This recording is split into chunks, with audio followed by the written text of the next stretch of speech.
네, 오후장 들어서 시장의 이슈들 한번 체크해보는 시간입니다. 이 시각 K스타 두 분 전문가 소개해드리죠. FS 리서치의 박종훈 멘토 그리고 와우넷 파트너의 임주화 멘토 두 분 금요일은 함께합니다. 어서 오십시오. 안녕하세요. 네, 그래도 장이 좋을 때 두 분 나오셨습니다. 새해 첫날부터 시작해서 장이 며칠 안 좋았었는데 어제 오늘은 그래도 괜찮습니다. 자, 첫 번째 이슈부터 보겠습니다. 삼성이 올해 전체적으로 실적 전망을 좀 많이 낮췄다라는 보도들이 나오고 있죠. 이익 전망이 전년에 비해서 뭐 반토막이 날 것이다 이런 기사까지 나오던데요.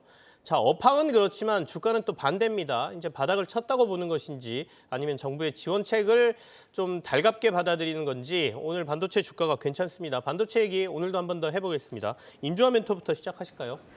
네, 뭐 일단은 아까 낮에 보내주신 거 보면은 삼성전자 실적 안 좋다, 하이닉스 실적이 안 좋다. 그렇지만 주가가 오르는 거 더 갈 수 있을까를 질문을 주셨는데 두 가지가 더 여기서부터 더 오르려면 아마 삼성전자와 하이닉스는 숙제를 좀 해결을 해야 될 것 같습니다. 네. 하이닉스 같은 경우에는 지금 적자 폭이 1조 4천억, 2천억, 5천억 그 정도 지금 레인지 내에 있는데 어저께 이제 기사가 났습니다. 웨스턴 디지털 키옥시아 인수 보도가 있었는데 키옥시아라는 회사에 하이닉스가 한 4조 정도를 투자했습니다. 그런데 지분이 한 15% 정도 되고요.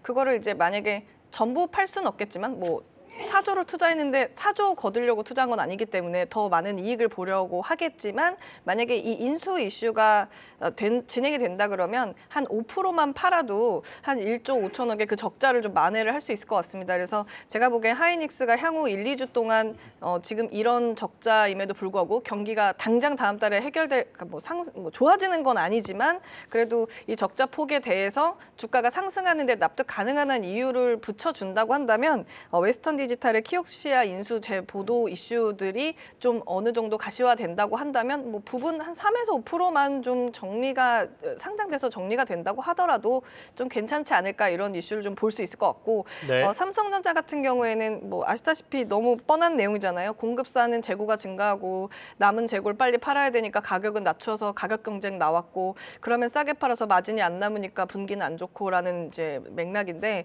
삼성전자 같은 경우에는 그 작년 CES 때 한종희 부회장이 이제 얘기를 했던 거는 조만간 좋은 소식 M&A가 있을 거다라고 했는데 12개월 동안 조만간 좋은 소식은 안 나왔거든요. 네. 근데 이제 저희가 기대하는 거는 ARM 인수를 할 거냐 말 거냐였는데 사실 어저께 기사까지 CES 발표 때 뭔 얘기를 좀 하지 않을까 하고 기대했는데 별 얘기가 없었습니다. 그래서 그 부분들이 좀 정리가 돼야 되지 않을까. 왜냐하면 세액공제 이슈로 7% 오르고 지금 추가 반등이 나오고 있는 상황이긴 한데 세액공제를 해줌에도 불구하고 투자를 할 거냐 안 할 거냐 저희가 기다리기에는 또 한참 기다려야 되잖아요. 근데 여기에 만약에 좀 더 추가 상승할 수 있는 부스터가 된다고 한다면 그 2019년부터 뜸을 들이고 있고 분명히 작년에는 얘기해 주겠다고 했던 그 얘기를 좀 해줘야지 안 할 네네. 거면 확실히 안 하든지 할 거면 확실히 하든지를 해줘야 저희가 아무래도 삼성전자는 추가 슈팅에 대한 모멘텀 기대를 좀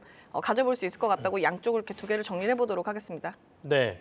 결국엔 두 회사 모두 M&A 이슈가 조금 걸려 있다라는 말씀이세요. 이미 투자해 놓은 아까 키옥시아라는 곳에 지분을 일부 팔게 된다라고 하면 SK 하이닉스가 내고 있는 적자폭을 많이 줄일 수 있으니까 거기에 대한 기대감이 있고 삼성전자는 어차피 현금 쌓아놓은 게 많기 때문에 뭔가 대형 M&A를 해야 된다는 얘기는 있었죠. 근데 이게 언제쯤 시행되고 어디를 할 것이냐의 문제가 지난 1년 동안 뭐 이슈가 나왔다가 사라졌다, 나왔다가 사라졌다. 진짜 말 그대로 조만간이라 그랬는데 벌써 1년이 지났네요. 과연 그런 얘기가 또 나올 것이냐를 좀 지켜봐야 되겠다. 세액공제 이슈만 가지고 이렇게 주가가 오른다라고 보기는 좀 힘들 것 같다. 이런 말씀이시고. 박정훈 멘토께서는 반도체를 어떻게 보세요? 지금 오르는 것도 뭐 중요하겠지만 이 오르는 흐름이 좀 유지될까도 되게 궁금하거든요. 어떤 견해 갖고 계십니까? 예, 일단 뭐 조금 더 상승 여력은 있어 보이지만 그 좀 상승은 좀 제한적이지 않을까 보고요. 삼성전자 6만 원하고 그다음 이제 6만 2천 원까지 안착을 할 수 있느냐 없느냐를 좀 여부를 따져봐야 될 것 같습니다.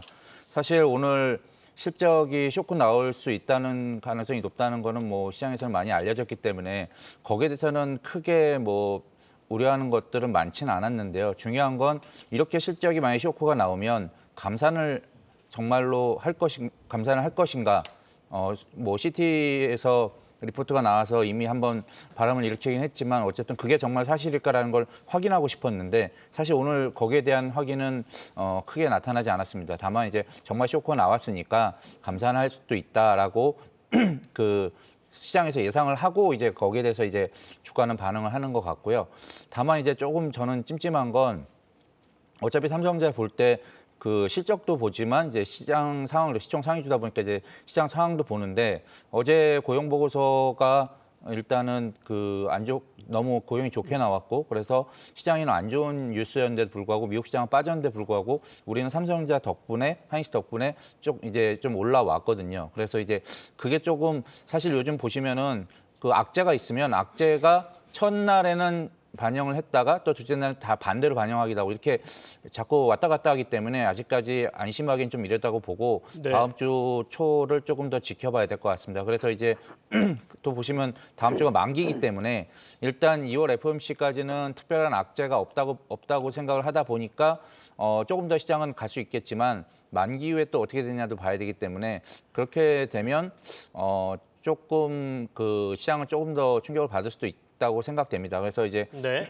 일단은 다음 주 초까지는 너무 공격적인 매수보다는 좀 지켜보시는 게 좋을 것 같고요. 보유하고 계신 분들은 조금 더 갖고 계시는 것도 나쁘지 않을 것 같습니다. 그래서 근데 다만 이제 아까 이제 감산 얘기를 하다 말았는데 삼성전자가 사실은 매년 그 반도체는 업황 특성상 계속 매년 투자를 해야 되고 그 다음에 그 삼성전자 같은 경우는 미세 공정이 비중이 계속 높아져 가고 있기 때문에 과거에 기존에 이제 뭐 10나노대 중반에서 후반대의 그 팹들이 이제 점점 이제 감산이 자연스럽게 됩니다. 그래서 항상 인위적인 감산은 없다 하더라도 자연 감산은 늘 있거든요. 그래서 올해도 역시 그런 자연 감산 정도 수준의 감산이 이루어질지 아니면 정말로 의미 있는 감산이 이루어질지는 앞으로 조금 더 지켜봐야 될 상황이니까 그런 것들은 좀 고려를 하셔야 될 것 같습니다. 알겠습니다. 반도체 가장 선도 업체죠. 삼성전자하고 SK 하이닉스에 대해서 좀 얘기를 해봤는데 임주환 멘토께서 추가 질문 하나만 더 드리면 두 회사는 그렇다 치고 그러면 장비주들 반도체에는 여러 가지 그 공급 체인이 이렇게 묶여 있지 않습니까? 네. 장비주들은 어떻게 보세요? 사실 이게 차가운 물처럼 끼얹은 인플레이션 법안이 뭐 한도 끝도 없이 지금 뭐 얘기가 속 들어가 버렸잖아요. 유예한다 안 한다 하면서 이슈가 좀 사라져 버렸는데 돈이 부족함에도 불구하고 미국이 정말 중국이나 뭐 베트남 등지로 흩어져 있는 공장에서 오는 물건들을 아예 안 받고 정말 뭐 한 2, 3년은 허리띠를 졸라매더라도 미국에서 공장 증설해서 물건 생산하겠다라는 뭐 확고한 의지가 계속해서 피력이 된다고 한다면 사실 뭐 저희가 뭐 장비주를 사야 된다라는 전제가 깔리겠죠. 그런데 또 소재 같은 경우에는 일단 장사가 잘 돼야지 소재를 많이 가져다 써서 완제품 만든다라는 전제인데 불경기는 거의 한 10개월 이상 갈 분위기고 그래서 소재는 좀 안 좋을 것 같고요. 좋아지려면 뭔가 드라마틱한 이슈가 있어야 되는데 하여간 3년 전부터 사들였던 그 노트북이나 PC 뭐 관련했던 거를 새로 가를 시기가 아니어서 그 부분들은 이렇게 막 갑자기 반등한다거나 이런 게 좀 힘들 것 같고 뭐 여기서 이제 자동차에 많이 적층해서 들어가니까 자동차가 갑자기 많이 팔리면 좋을 텐데 또 신차 바꿀 시즌은 살짝 또 아니거든요. 그래서 아무래도 올해 한 해는 좀 보릿고개를 넘겨가는 구간이 아닐까라는 말씀 드리고 비교적 소부장 중에서 장비가 아무래도 좀 정책적인 미국의 정책적인 뭐 자체 생산하겠다라는 게 좀 강력히 피력된다면 움직일 텐데 시기가 지금 저희가 1월 6일이잖아요. 네. 미국이 추수감사절 이후로 사실 한 달 정도 대기업들이 거의 쉬거든요. 이제부터 업무 시작하고 전략을 좀 짜는 걸 보고 전망 보고 움직이는 게 맞을 것 같습니다. 오늘 결정하기에는 좀 네. 자료가 부족하다 이렇게 말씀드리겠습니다. 알겠습니다. 자, 이제 1월에 실적들이 좀 나옵니다. 실적 발표 일정과 관련돼서 6일 날 이제 삼성전자, LG전자가 잠정치 발표를 하게 되고요. 지금 나가고 있는데 LG에너지솔루션 16일, 25일 삼성바이오로직스 이런 순으로 이제 실적들이 나오는데 딱히 실적을 IT 기업들은 특히 기대하기가 좀 힘들 수도 있어요. 그렇다 보니까 실적이 또 안 좋다 그러면 시장이 또 흔들릴 수도 있고 여러 가지 변동성을 좀 감안하셔야 된다. 다만 뭐 삼성바이오로직스 이런 데들은 실적 좀 좋지 않겠습니까? 전체적으로 봤을 때 성장하는 기업이고 또 최근에 보니까 주가가 많이 빠졌다 뭐 이런 보고서들도 좀 나오고 있던데요. 한번 참고해 보시길 바라겠습니다. 자, 다음 이슈로 넘어가겠습니다. IT 쪽 저희가 소부장 쪽이 좀 움직이는 게 보인다라고 말씀드리면서 어제도 잠깐 사마 콘덴서 관심주로 가지고 오셔서 이제 얘기하면서 MLCC 얘기했거든요. MLCC 관련주들이 오늘 조금 강세를 보이던데요. 그래서 조금 더 확대해서 오늘 얘기를 좀 해보겠습니다. 박종훈 멘토부터 얘기하실까요?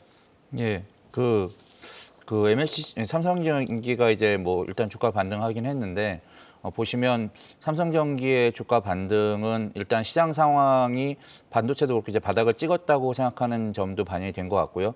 또 하나 이제 MLCC 같은 경우는 원래 그 반도체의 업황을 후행합니다. 그러니까 반도체가 많이 쓰이면 MLCC도 그다음에 많이 쓰여야 되기 때문에 거기에 따라서 이제 같이 뒤따라서 올라가게 되는데 지금 MLCC든 반도체든 모바일 쪽 D램 같은 경우에 이제 이슈가 되는 게 아무래도 중국 쪽의 리오프닝 때문에 이제 조금 기대감이 생긴 것 같고요. 그렇게 해서 작년에 워낙 그 스마트폰 판매량이 안 좋았기 때문에 올해 조금 중국이 회복을 하면 반도체도 많이 쓰일 거고 거기에 따라서 MLCC도 조금 좋아질 수 있다라는 기대감이 이제 반영이 되고 있는 거죠. 그런데 보시면 이제 리오프닝 물론 작년보다는 조금 더 모바일 업황이 좋아질 것 같긴 합니다. 이제 춘절 이후를 좀 봐야 되긴 하겠지만 어쨌든 뭐 그래서 그런 점들이 반영이 되고 있어서 지금 단기적으로 봤을 때는 조금 더 주가 상승 여력은 있습니다. 그래서 MLCC 업황 자체가 좋아지는 기대감은 조금 더 유지될 수 있을 것 같고요. 다만 이제 이게 조금 실질적으로 모바일 쪽에 그 수요가 확인되고 난 다음부터는 조금 꺾일 수 있으니까 뭐 지금 만약에 신규로 매수를 생각하시는 분들이 있으시면 조금 그냥 단기로만 좀 보시는 게 좋을 것 같고요. 제한적인 상승으로 우리가 보는 게 맞다. 보유자분들이시면은 좀 올라올 때 혹시 너무 큰 손실만 아니시나 비중만 너무 크지 않으시다고 하면 조금 이제 정리를 해보시는 것도 나쁘진 않을 것 같습니다. 이 반등을 이용해서 비중이 너무 큰 분들은 비중을 좀 줄여놓는 것도 필요하고 단기적으로는 상승에 대한 뭐 차익 실현이라든지 수익을 확보하는 것도 필요하다 이런 말씀이신데 MLCC 기업들 중에 그러면 우리 박종훈 멘토께서는 어떤 기업이 그래도 상승폭이 조금 많이 남아 있는 것 같으십니까? 뭐 상승 여러 하면 큰 종목보다는 작은 종목이 있을 텐데요. 네. 뭐 사막 콘덴서도 뭐 탄력이나 또 아모텍도 탄력이나 좀 더 좋아서 그쪽이 좀 더 상승 여력은 있어 보이지만 다만 거꾸로 생각하면 하락 위험도 더 큽니다. 이제 그런 걸 리스크를 감소하시고 보셔야 된다고 생각되고요.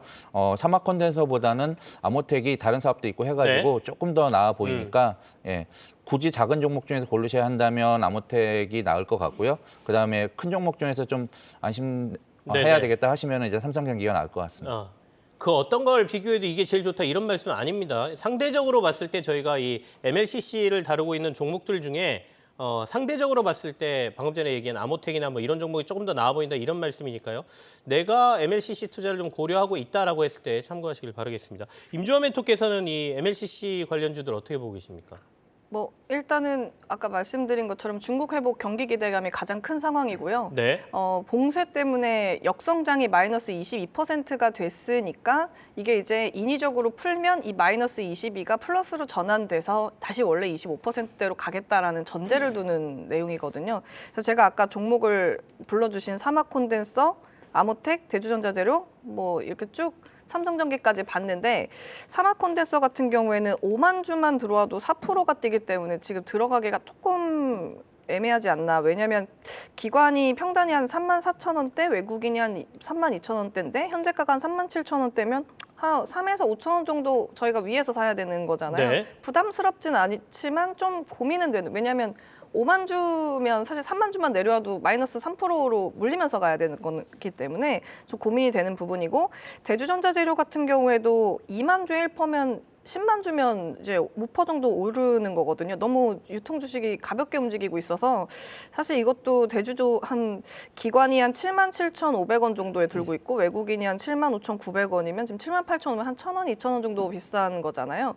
요거는 좀 접근하기에는 나쁘진 않을 것 같은데 마찬가지로 한 1, 2만 주만 빠져도 한 마이너스 2%로 빠지니까 트레이딩 하시기 좀 까다로울 것 같고 아모텍도 마찬가지인데요. 현재가가 한 27,000원대지만 외국인이 한 25,000원, 기관도 한 25,000원 대니까 사실 어제 사가지고 오늘 좀 가지고 조금 보면 괜찮았을 텐데 약간 부담스러운 것도 있고 14만 주에 6%면은 좀 가볍죠. 그래서 이 셋 다 좀 그런 게 있고 삼성전기 같은 경우에는 중국이 잘 돼야 주가가 가는 게 아니고 유럽 경기가 바닥을 찍었다고는 호조가 좀 전망된다라고 했을 때 스윙으로 쭉 길게 나가는 종목이에요. 그래서 유럽 경기 호조는 중국이 먼저 바닥을 찍고 1년 뒤에 유럽 경기가 동반 호조로 같이 가는 구간이기 때문에 올해 뭐 이렇게 사가지고 쭉 가져간다라기보다는 올 하반기에서 이제 매집을 해서 내년 상반기 보자가 더 맞는 그림일 것 같습니다. 그리고 삼성전기도 공매도 평균 단가가 한 13만 5,400원을 돌리면서 상방 돌리면서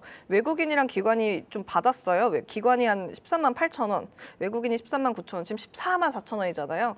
약간 위에서 사는 것 같지 않아요? 그래서 저는 요거는 오늘은 좀 아닌 것 같다. 예, 왜냐하면 지수가 밀리게 되면 이 넷 다 한 4, 5%씩은 가볍게 내려갈 수 있기 때문에 좀 바닥 돌리는 구간들의 눌림목을 잘 찾아보시는 게 더 좋을 것 같습니다. 알겠습니다. 삼성전기가 같은 경우에는 뭐 덩치가 좀 크긴 하지만 다른 MLCC 관련주들 같은 경우에는 덩치가 좀 작다 보니까 웬만한 유동성의 변동성이 좀 커질 수 있다. 이거 주의하자 이런 말씀이십니다. 방금 전에 박정훈 멘토께서도 그 얘기는 했거든요. 위로 제한적으로 상승할 가능성은 있겠지만 이게 또 반대로 훅 내려올 가능성 워낙 덩치들이 작다 보니까 이 부분은 주의하셔라 이렇게 말씀해 주셨습니다. 참고해 주시기 바랍니다.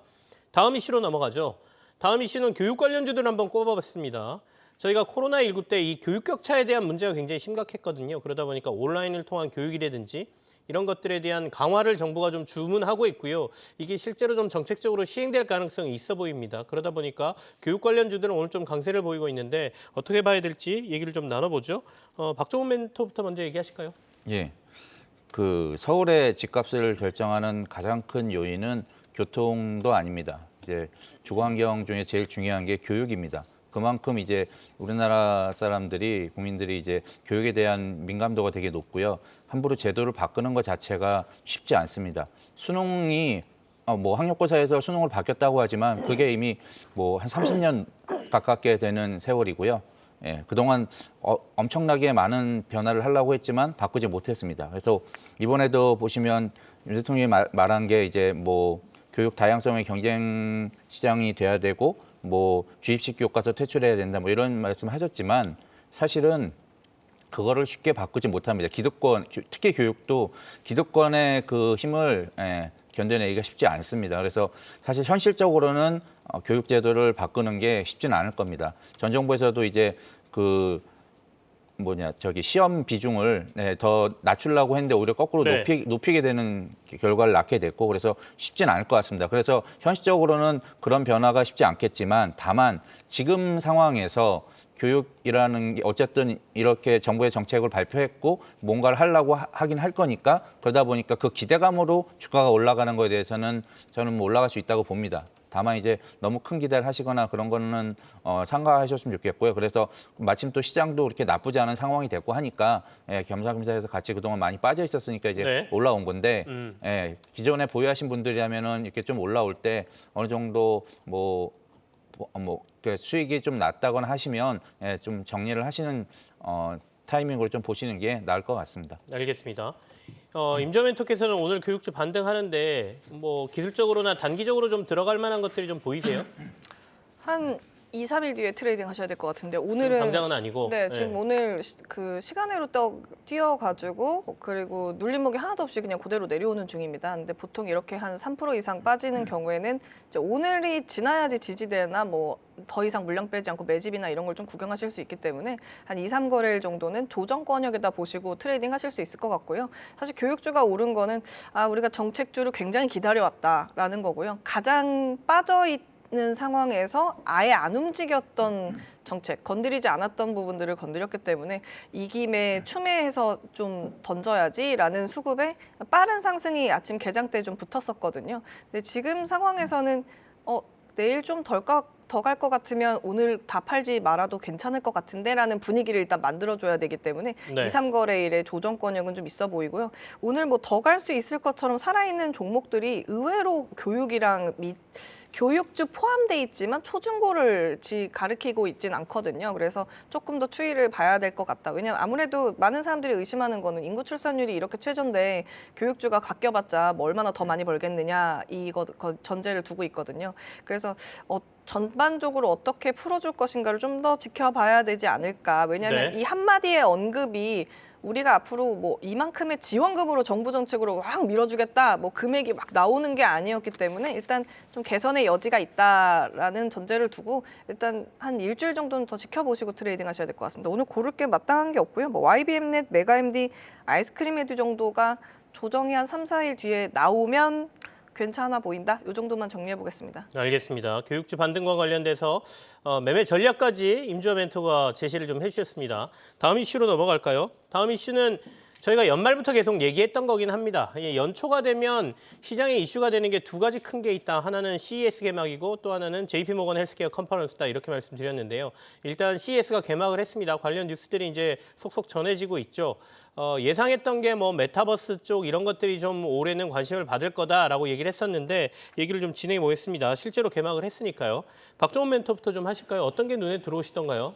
이게 일단은 원래 이 메타버스 인공지능 얘기가 나오기 전에 CES에 대한 기대감이 그 전에는 이제 AR, VR 기기부터 시작을 됐습니다. 이제 애플이 이제 불을 붙였고 거기에 대해서 이제 조금 좋아지지 않을까라는 기대감이 있었는데 의외로 관련주들이 CES가 시작되니까 세론이 나왔습니다.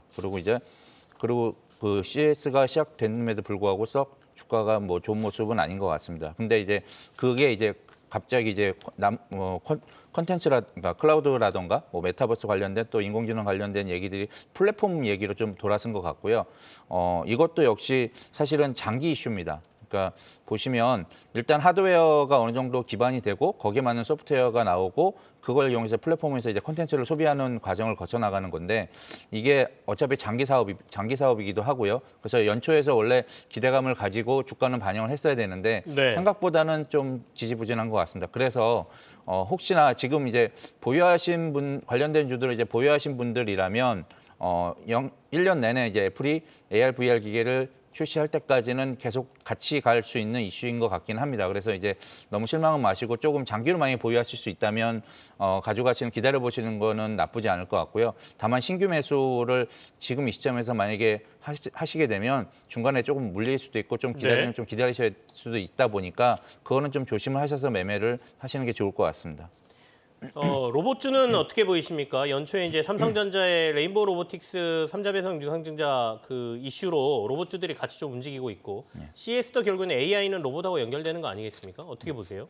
로봇 저는 이게 좀 좋게 봅니다. 이제 AR, VR 기기도 사실 연관으로 보면은 되게 좋아질 것 같긴 한데 로봇도 그렇게 보는 게 일단은 지금 미국도 어제 뭐 고용보고에서 나왔지만 가장 지금 핵심이 되고 있는 게 일단은 그 고용에 대한 문제인데 네네. 그거를 해결할 수 있는 이게 구조적으로 이제 고용이 앞으로 계속 더 좋아지니까 더 고용이 많이 될 수 있는 여지는 많지 않아 보입니다. 그래서 점점 더 이제 로봇이 그걸 대체할 것 같고 실제로 로봇이 지금 현재 로봇 썼을 때 인건비가 더 반감이 된다는 게 이제 어느 정도 증명이 되고 있는 상황입니다. 다만 이제 이 로봇이 정말 쓰임이 있겠구나. 산업에서든 뭐 일상 서비스에서든 쓸 수 있겠구나라고 사람들이 인식을 해야 되는데요. 그게 이제 정말 사람을 대체할 수 있겠다라는 그런 인식이 시장에 어느 정도 퍼져야 관련 주가들은 좀 더 본격적으로 갈 수 있는데 그때까지는 좀 시간이 걸릴 것 같습니다. 왜냐하면 이제 예를 들어 산업용 로봇 같은 경우도 그 고용주들이 그거를 진짜로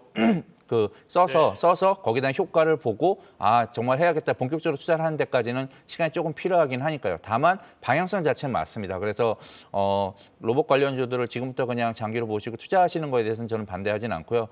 다만 이제 뭐 레인보우 같이 오늘도 오르긴 했지만 사실은 그 조금 이제 그 단기로 좀 급등한 면이 있기 때문에 그건 좀 조심해서 매매를 하셔야 될 것 같고 뭐 다른 뭐 예를 들어서 다른 관련주들 뭐 뉴로메카라든가 이런 업체들은 상대적으로 좀 주가가 좀 싸 보여서 그런 종목들은 뭐 투자하시는 거는 나쁘지 않을 것 같습니다. 레인보우 로보틱스 52주 동안 122% 올랐네요. 최근에 뭐 급등한 영향도 있습니다만은 이거 장기적으로 보유하고 계신 분들은 굉장히 연초에 해피하셨을 것 같네요. 임주환 멘토께서는 CES 이슈로 봤을 때는 어떤 것들이 눈에 좀 띄세요?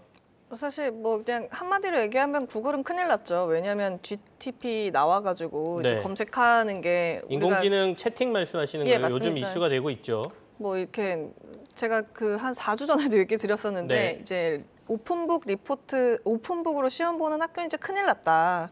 왜냐하면 거기다가 치면은 훌륭한 답을 주거든요. 그리고 딥러닝을 여러 번 시킬 수도 있어요. 질문과 답을 한 3번 정도 돌리고 나면은 훌륭한 답을 학습해서 바로 저에게 주거든요. 오픈북은 큰일 났다라고 얘기했던 게 뭐 저번 주 기사도 났었는데 사실 이번에 CES가 웬일로 소프트웨어에게 상을 주었다. 그동안은 뭐 이런저런 냉장고, 이런저런 TV, 뭐 아니면 뭐 자동차 이런 거에 상을 줬었는데 뭐 소프트웨어 상을 줬다는 게 기조의 큰 변화죠. 이제는 우리가 원하는 게 외형이 아니고 내장이다라는 걸 강조한 거였던 거라고 볼 수 있을 것 같아서 이 부분은 저도 같은 생각에 장기적인 이슈로 변화가 될 것 같아요. 네. 결국은 이거를 어느 회사가 어떻게 쓸 거냐의 부분인 것 같고요. 뭐 예를 들면 이런 것도 있습니다. 휴먼 AI를 만들고 있는 마인즈랩이라는 회사가 있는데 신한은행에서 점포를 280개인가 없애고 직원들을 한 4,000명 정도를 지금 잘라놓고 무인 점포에다가 이런 AI가 자동으로 입출 송금 이런 걸 다 해결해주는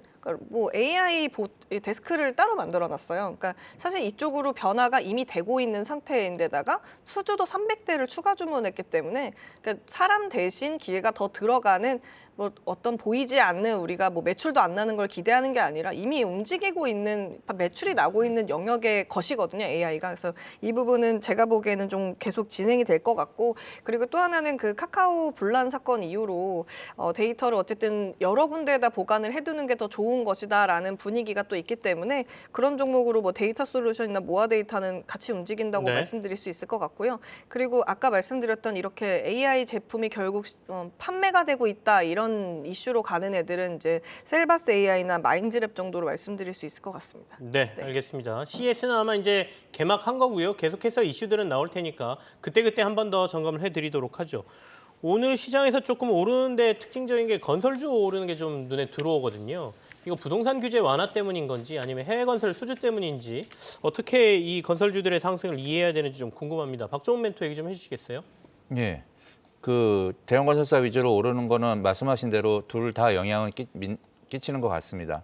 다만 이제 요번에 최근에 이제 나온 부동산 정책 보시면 강남 4구, 강남 3구하고 그다음에 용산 제외하고 이제 다 풀어줬고요. DSR 빼고 이제 풀어줬는데 이게 왜 갑자기 이렇게 풀어주게 됐냐 보면은 제 개인적인 생각으로는 일단 둔촌주공의 그 리스크를 조금 줄이기 위해서 그거를 어느 정도 흥행을 시켜놔야 그래야 이제 그 다음에 있는 다른 부동산 지금 분양 문제나 이런 문제들이 좀 덜 심리적으로 덜 영향을 받을 것 같아가지고 이제 한 것 같고요. 네. 그리고 이제 정책을 조금 제가 그냥 개인적으로 보니까 아무래도 대형 건설사를 살리기 위한 정책이 아닌가 이렇게 생각됩니다. 그렇게 따지면 이제 대형 건설사들은 당연히 수혜가 될 것 같고요.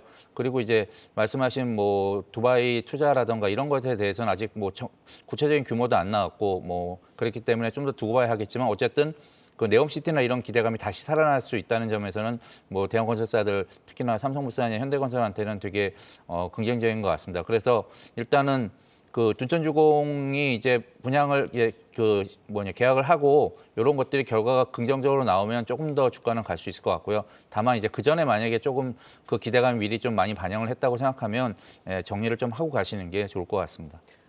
일단 건설주가 오늘 오르는 게 뭐 1, 2% 오르는 게 아니고 대형 건설주들 같은 경우는 뭐 6%, 7%, 뭐 심지어 8%까지도 오르거든요. 예. 임주환 멘토께서는 오늘의 반등을 어떻게 해석해야 될까요? 이게 그것 때문에 가는 겁니다. 1월 3일 날 2023년 국토교통부 업무 보고에서 전국의 미분양 주택을 정부가 사서 가지고 있다가 준공이 될 때 물량을 시중에 푼다라는 부분이에요. 근데 이게 이제 어떤 의미로 작용이 되시냐면 예를 들어서 동탄 신도시에 아파트 단지가 브랜드가 6개가 이렇게 몰려 있는 거라고 생각을 해보세요. 그럼 중간에 새로 지은 아파트가 2020년 때 제일 비쌀 때 네. 금리가 조금 제일 쌀 때 그러니까 공사를 시작을 했다가 이제 준공이 돼서 분양할 때 딱 돼 보니까 주변 아파트 시세가 4, 5억에 거래됐던 게 코로나 때 이제 8억까지 갔다가 지금 다시 4, 5억대로 내려온 상태에서 그 주변 5억대 시세가 아닌 그 새로 나온 아파트는 퀄리티 조금 떨어지고 자재도 비싸가지고 내장이 그 전에 주변보다 별론데 가격이 6억부터 시작하는 이 분양이 문제가 되는 거거든요. 왜냐하면 이제 그 대출이 중간에 이제 금리가 오르게 되면서 가격이 더 오른 것도 있기도 한데 그러면 중간에 그 새로 생긴 6억짜리 아파트를 사람들이 분양을 하러 들어올 거냐? 당연히 안 들어오죠. 왜냐하면 분양해서 들어오는 사람들은 월세랑 전세에 나가는 고정비를 줄이기 위해서 10년 동안 살 집을 들어오는 건데 10년 동안 살 집을 들어오는 건 투자의 목적으로 들어오는 건 아니잖아요. 근데 투자로 이렇게 거래되는 주변 시세보다 오래 살 집이 더 1억 정도 비싼 상황이 되니까 당연히 미분양이 나거든요. 네. 이 부분을 어떻게 해소해 줄 거냐라는 건데 정부에서 그 아파트를 매입을 해서 공사하고 미분양, 그러니까 분양이 되고 있는 시세까지 가지고 있다가 분양이 조금 되고 있을 시점 혹은 준공됐을 때 물량을 시중에 우리가 가지고 있는 걸 좀 풀겠다라는 전제이기 때문에 건설사들이 당분간 최근 2019, 20년 트렌드이긴 한데 건설사가 직접 땅을 통으로 매입해가지고 자기네들이 건물을 올렸잖아요. 그래서 땅부터 건물까지 소유가 건설사였기 때문에 그 부분들에 대한 돈 맥 경화를 좀 풀어주겠다는 의미로 반등한다고 생각하시면 되겠습니다. 건설주의 돈맥 경화를 좀 풀어준다는 정부의 대책이 좀 영향을 미치고 있다. 기억하실 겁니다. 2008년 금융위기 때도 미분양 많고 그래서 건설사들이 분양이 안 되면 그거 물량 다 건설사가 떠안았거든요. 그래서 분양 안 하고 그냥 전세로 다 내줬다가 4년, 5년 버티고 난 다음에 다시 재분양하는 뭐 이런 일들이 있었습니다. 아마도 올해 부동산 시장에는 정부가 떠안아주든 건설사가 떠안든 이런 부담들을 떠안는 상황이 좀 벌어질 것 같은데 정부의 지원책이 주가 상승에 좀 영향을 미치고 있다. 이렇게 분석을 해주셨습니다. 자, 두 분과 오늘의 이슈는 여기서 마무리를 하고요. 가져오신 관심주 확인해 보겠습니다.